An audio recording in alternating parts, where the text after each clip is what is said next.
ഹിന്ദുത്വ വോട്ടുകളുടെ ഏകീകരണം ലക്ഷ്യമിട്ട നരേന്ദ്രമോദിയും ബി.ജെ.പിയും രാജസ്ഥാനിൽ നിന്ന് തുടങ്ങിയ മുസ്ലിം വിരുദ്ധ പരാമർശത്തിന് പിന്നാലെ പൗരത്വ നിയമ ഭേദഗതിയും പ്രചരണ വിഷയമാക്കി നരേന്ദ്രമോദി. CAA വിഷയത്തിൽ പ്രതിപക്ഷത്തെ വെല്ലുവിളിച്ചുകൊണ്ടായിരുന്നു നരേന്ദ്രമോദിയുടെ UP-യിലെ പ്രസംഗം. തെരഞ്ഞെടുപ്പ് 4ാം ഘട്ടം കടന്നതോടെ വർഗീയ പരാമർശങ്ങൾ മാത്രം പ്രചരണായുധമാക്കി മാറ്റിയിരിക്കുകയാണ് BJP. ഏതായാലും തെരഞ്ഞെടുപ്പ് കാലത്ത് BJP നേരിടുന്ന ഏറ്റവും വലിയ ഭയത്തിന്റെ ഉദാഹരണം തന്നെയാണ് വിദ്വേഷ പ്രസംഗങ്ങൾ എന്ന് തന്നെയാണ് ജനാധിപത്യ വിശ്വാസികളായ നമ്മൾ എല്ലാവരും മനസ്സിലാക്കേണ്ടത്. കൂടുതൽ വിവരങ്ങൾ നൽകാൻ സിബി ജോസഫ് ദില്ലിയിൽ നിന്ന് ചേരുകയാണ്. Sibi, good morning.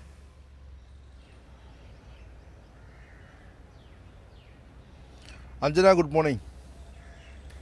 സിബി, തെരഞ്ഞെടുപ്പ് 5ാം ഘട്ടത്തിലേക്ക് കടക്കുന്ന സാഹചര്യം വിദ്വേഷ പ്രസംഗത്തെ കൂട്ടുപിടിച്ചിരിക്കുകയാണ് മോദി.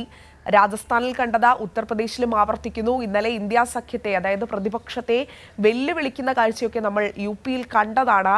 എന്തായാലും വിദ്വേഷ പ്രസംഗത്തിലൂടെ എങ്ങനെയെങ്കിലും അധികാരത്തിൽ വരിക എന്നതാണല്ലോ ഇത്തവണത്തെ ലക്ഷ്യം.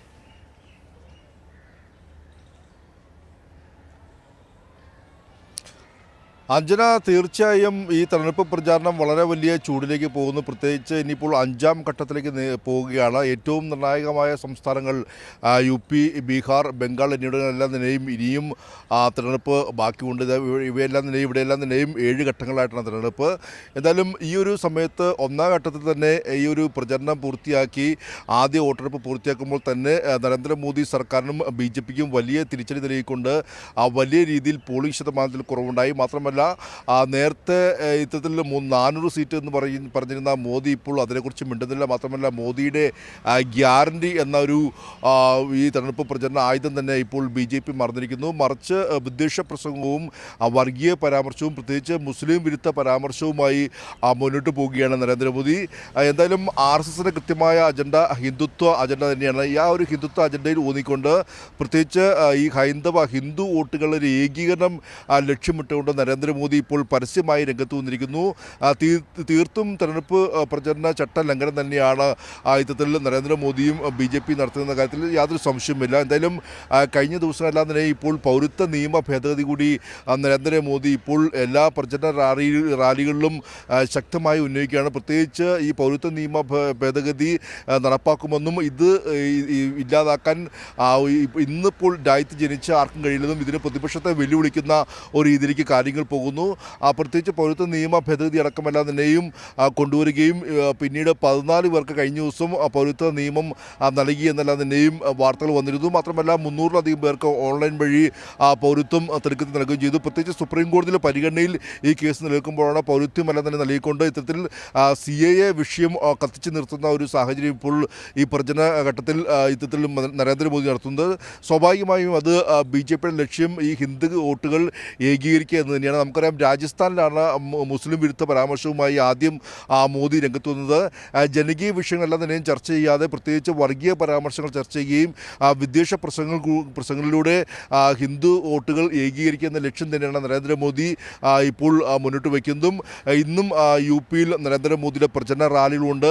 അമിത്ഷാ ഇന്നലെ ബീഹാറിൽ സംസാരിച്ചതും തീർത്തും വർഗീയമായ പ്രസംഗങ്ങൾ തന്നെയായിരുന്നു. ഇന്നലെ ബീഹാറിൽ അമിത്ഷാ സംസാരിച്ചത് ഈ UP-യിൽ രാമക്ഷേത്രം പണിതുപോലെ ഒരു സീതാക്ഷേത്രം ബീഹാറിൽ പണിയുമെന്നൊരു വാഗ്ദാനം നൽകുന്ന ഒരു സാഹചര്യമുണ്ടായി. അങ്ങനെ തീർത്തും അവിടെയും വർഗീയമായ അല്ലെങ്കിൽ മതത്തെയും ജാതിയെയും രാഷ്ട്രീയമാക്കിക്കൊണ്ട് അതിനെ പ്രചരണ ആയുധമാക്കിക്കൊണ്ട് BJPയും നരേന്ദ്രമോദിയും എല്ലാം തന്നെ മുന്നോട്ട് പോകുന്ന കാഴ്ചയാണ് കാണുന്നത്. എന്തായാലും എല്ലാ പ്രചരണ റാലികളിലും അമിത്ഷായും നരേന്ദ്രമോദിയും മറ്റ് BJP നേതാക്കളെല്ലാം തന്നെയും പ്രസംഗിക്കുന്നതും തീർത്തും വർഗീയമായ പരാമർശങ്ങളും വിദ്വേഷ പ്രസംഗങ്ങളും മുസ്ലിം വിരുദ്ധ പരാമർശങ്ങളുമാണ്.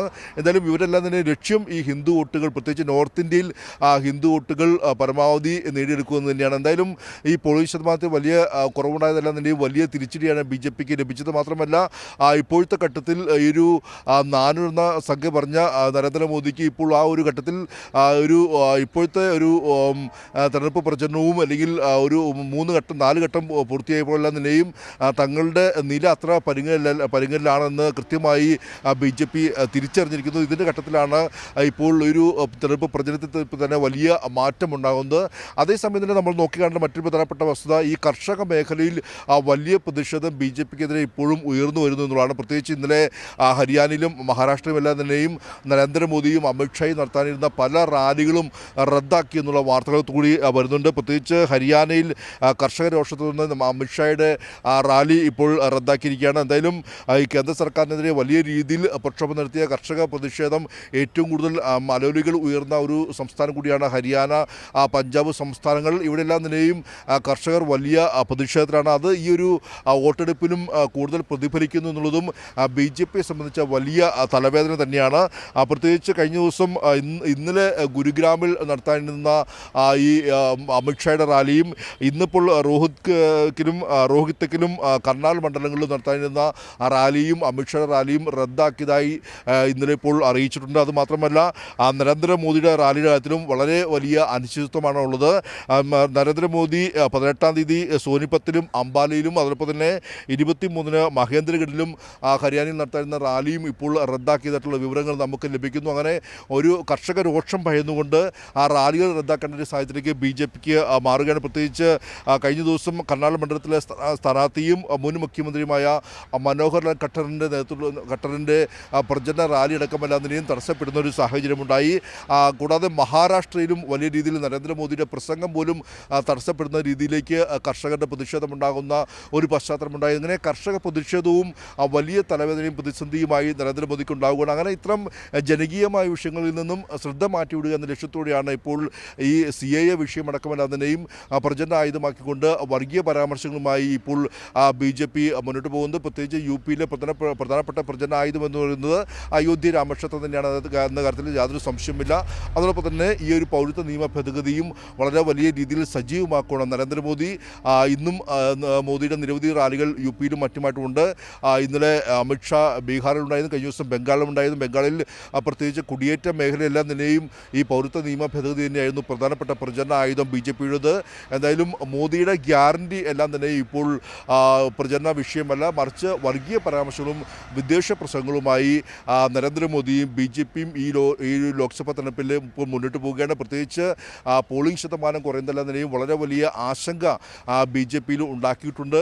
നോർത്ത് ഇന്ത്യയിലെ ആകമാനമെല്ലാം തന്നെയും വളരെ വലിയ രീതിയിൽ 100 സീറ്റധികം കുറവ് വരുമെന്നെല്ലാം തന്നെയും നിരവധി സർവേകൾ പുറത്തു വരുന്നു. ഇതെല്ലാം തന്നെയും BJPയെ വലിയ അങ്കലാപ്പിലാക്കിയിട്ടുണ്ട്. ആ ഒരു പശ്ചാത്തലത്തിൽ കൂടിയാണ് തങ്ങളുടെ പ്രധാനപ്പെട്ട RSS അജണ്ടയായ അല്ലെങ്കിൽ തങ്ങളുടെ ഹിന്ദുത്വ അജണ്ടയുമായി ഇപ്പോൾ BJP വീണ്ടും സജീവമായി പ്രചരണ രംഗത്ത് കളം പിടിക്കുന്നത്. അഞ്ജന, സിബി സൂചിപ്പിച്ചതുപോലെ തന്നെ ഹരിയാനയിലെ കർഷക രോഷം, കർഷകർ വലിയ രീതിയിലുള്ള അമർഷത്തിൽ തന്നെയാണ് BJP സർക്കാരിനെ, NDA സർക്കാർ വലിയ രീതിയിൽ പേടിച്ചു എന്ന് തന്നെ പറയാം. 3 പരിപാടികളാണ് അമിത്ഷായുടെ റദ്ദാക്കപ്പെട്ടിട്ടുള്ളത് ഈ ഹരിയാനയിലെ കർഷക പ്രക്ഷോഭത്തെ തുടർന്ന്. അതോടൊപ്പം തന്നെ ഏറ്റവും പുതുതായി പങ്കുവയ്ക്കാനുള്ളത് പരകാല പ്രഭാകർ, അതായത് നമുക്കറിയുന്നത് പോലെ തന്നെ സാമ്പത്തിക വിദഗ്ധനും അതോടൊപ്പം തന്നെ നിർമ്മല സീതാരാമന്റെ ഭർത്താവുമായ പരകാല പ്രഭാകർ ഇന്നലെ പറയുന്നു 200 സീറ്റിന് അപ്പുറം BJP ഇത്തവണ കടക്കില്ല എന്ന് അദ്ദേഹം തന്നെ പറഞ്ഞു വെക്കുന്ന ഒരു സാഹചര്യം. അതോടൊപ്പം തന്നെ നിരന്തരമായി ഈ വിദ്വേഷ പ്രസംഗങ്ങൾക്ക് തിരിച്ചടി ഉണ്ടാകുന്നു. സുപ്രീം കോടതിയിലേക്ക് പോകുമ്പോൾ ഇന്ത്യയുടെ നീതിന്യായ വ്യവസ്ഥ കൃത്യമായ രീതിയിൽ വിമർശിക്കുന്നു. EDയെ ഉപയോഗിച്ച്, അന്വേഷണ ഏജൻസികളെ ഉപയോഗിച്ച് പ്രതിപക്ഷത്തെ വേട്ടയാടുന്ന ഈ ഒരു പ്രവണതയെ കൃത്യമായി വിമർശിക്കുന്നു. ഇങ്ങനെ തിരിച്ചടിയുടെ ഒരു മോദി അമിത്ഷാ കൂട്ടുകെട്ടിന്റെ കാലം കൂടിയാണ് നമ്മൾ കടന്നു പോകുന്നത്. ഈ ഒരു കാലഘട്ടത്തിൽ അവർ തെരഞ്ഞെടുപ്പിനെ നേരിടുമ്പോൾ സ്വാഭാവികമായും ഉത്തരേന്ത്യയിലടക്കം വലിയ തിരിച്ചടി തന്നെയല്ലേ പ്രതീക്ഷിക്കേണ്ടത്?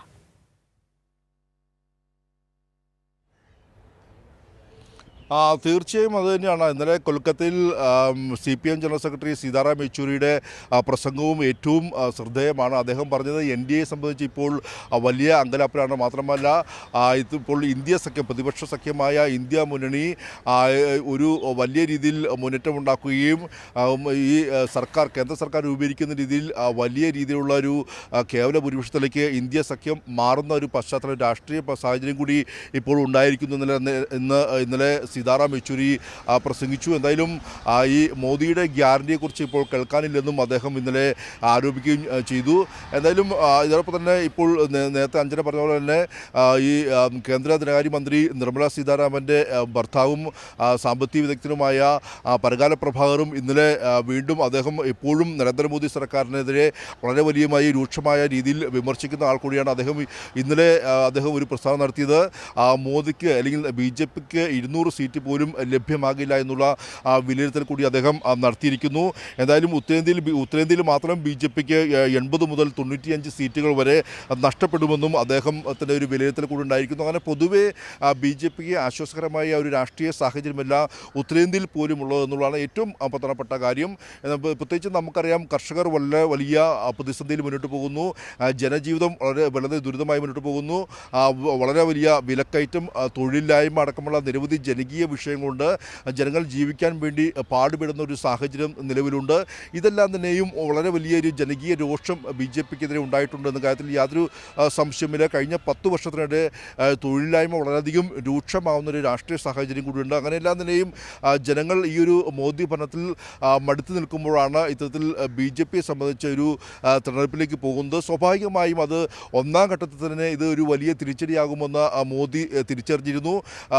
പലപ്പോഴും പല മോദി ഗ്യാരണ്ടി എന്ന രീതിയിലെല്ലാം തന്നെയും നിരവധി ആനുകൂല്യങ്ങളും പ്രഖ്യാപനങ്ങളുമായി ഒരു പ്രകടന പത്രിക പുറത്തിറക്കിയും അത് വളരെ വലിയ രീതിയിൽ ചർച്ച ചെയ്യപ്പെടുന്നൊരു സാഹചര്യം ഉണ്ടായില്ല. മറിച്ച് പിന്നീടാണ് ഇപ്പോൾ ഈ മോദിയും BJPയും കളമാറ്റുന്നു. തീർത്തും വർഗീയ അജണ്ടയുമായി വരുന്നു. പ്രത്യേകിച്ച് രാജ്യത്തിൻ്റെ വികസനങ്ങൾ പറഞ്ഞുകൊണ്ട് വോട്ട് ചോദിക്കാൻ കഴിയാത്തൊരു സാഹചര്യം നരേന്ദ്രമോദിക്കുണ്ട്. കാരണം ഏറ്റവും പിന്നോക്ക വിഭാഗവും അതിപിന്നോക്ക വിഭാഗവും എല്ലാം തന്നെയും വളരെ വലിയ അതൃപ്തിയിലും കടുത്ത രോഷത്തിലുമാണ്. അതെല്ലാം തന്നെയും വോട്ടെടുപ്പിൽ പ്രതിഫലിക്കുമെന്ന ഒരു ഭയം BJPക്കുണ്ട്. ആ ഒരു സാഹചര്യത്തിൽ കൂടിയാണ് നോർത്ത് ഇന്ത്യയിൽ പോലും BJPക്ക് വലിയ തിരിച്ചടിയാകുമെന്നൊരു തിരിച്ചറിവും. മാത്രമല്ല UP അടക്കമുള്ള സംസ്ഥാനങ്ങളിൽ പ്രതിപക്ഷ സഖ്യമായ ഇന്ത്യ അവിടെ SPയും അതോടൊപ്പം തന്നെ കോൺഗ്രസും എല്ലാം തന്നെയും ഒരു ആം ആദ്മിയും എല്ലാം തന്നെയും ഒരുമിച്ച് നിന്നുകൊണ്ട് പോരാടുന്ന ഒരു സാഹചര്യം കൂടിയുണ്ട്. അതെല്ലാം തന്നെയും വലിയ രീതിയിൽ വോട്ടിങ്ങിൽ വലിയ വിള്ളലുണ്ടാകുമെന്ന ഒരു കണക്കൂട്ടലും BJPക്കുണ്ട്. എന്തായാലും ഇത്തവണ കാര്യങ്ങൾ അത്ര ആശ്വാസകരമല്ല എന്ന് തന്നെയാണ് BJPയുടെ ദേശീയ നേതൃത്വത്തിൻ്റെ ഒരു വിലയിരുത്തൽ. മാത്രമല്ല പലയിടത്തും BJPക്കുള്ളിൽ തന്നെ വളരെ വലിയ ആഭ്യന്തര കലാപം രൂക്ഷമാണ്, ആഭ്യന്തര കലഹം രൂക്ഷമാണ്. ഇതെല്ലാം തന്നെയും പല മണ്ഡലങ്ങളിലും BJPയുടെ വിജയസാധ്യത കുറയ്ക്കുന്നു. ഇതെല്ലാം തന്നെയും നോർത്ത് ഇന്ത്യയിലാകമാനം നോക്കുമ്പോൾ ഈ സർവേ ഫലമെല്ലാം തന്നെയും ചൂണ്ടിക്കാട്ടുന്നത് 100 സീറ്റെങ്കിലും നോർത്ത് ഇന്ത്യയിൽ തവണ കുറയുമെന്നുള്ളതാണ്. പ്രത്യേകിച്ച് UP, ബീഹാർ, മഹാരാഷ്ട്ര അടക്കമുള്ള ഏറ്റവും കൂടുതൽ ഈ ലോക്സഭാ സീറ്റുകളുള്ള സംസ്ഥാനങ്ങളെല്ലാം തന്നെയും BJPയെ സംബന്ധിച്ച് വലിയ രീതിയിൽ തിരിച്ചടി ഉണ്ടാകുമെന്ന സർവേകൾ പുറത്തു വരുന്നു. ഇതെല്ലാം തന്നെയും കണക്ക് കൂട്ടിക്കൊണ്ടാണ് ഇനി ഹിന്ദു വോട്ടുകളുടെ ഏകീകരണം അല്ലെങ്കിൽ ഹിന്ദുത്വ അജണ്ടയുമായി മുന്നോട്ട് പോകാമെന്നൊരു തീരുമാനത്തിലേക്ക് ഇപ്പോൾ BJP എത്തുന്നത്. അതിൻ്റെ ഭാഗമായി ബോധപൂർവം CA അടക്കമുള്ള വിഷയങ്ങൾ ഉന്നയിക്കുകയും ബോധപൂർവം മുസ്ലിം വിരുദ്ധ പരാമർശം നടത്തുകയും അങ്ങനെ ഒരു വിഭാഗത്തെ മാത്രം ഏകീകരിച്ചുകൊണ്ട് അവരുടെ മുഴുവൻ വോട്ടുകളും വിഘടിച്ച് പോകാതെ തങ്ങളുടെ പാളയത്തിലേക്ക് എത്തിക്കുക എന്നൊരു അജണ്ടയുമായി BJP മുന്നോട്ട് പോകുന്നു എന്നുള്ളതാണ് ഏറ്റവും പ്രധാനപ്പെട്ട കാര്യം. എന്തായാലും ഇപ്പോഴത്തെ BJPയുടെ ഇനി മുൻപുള്ള ഏക പോംവഴി ഹിന്ദുത്വ അജണ്ട മാത്രമാണ്, RSSൻ്റെ അജണ്ട മാത്രമാണ്.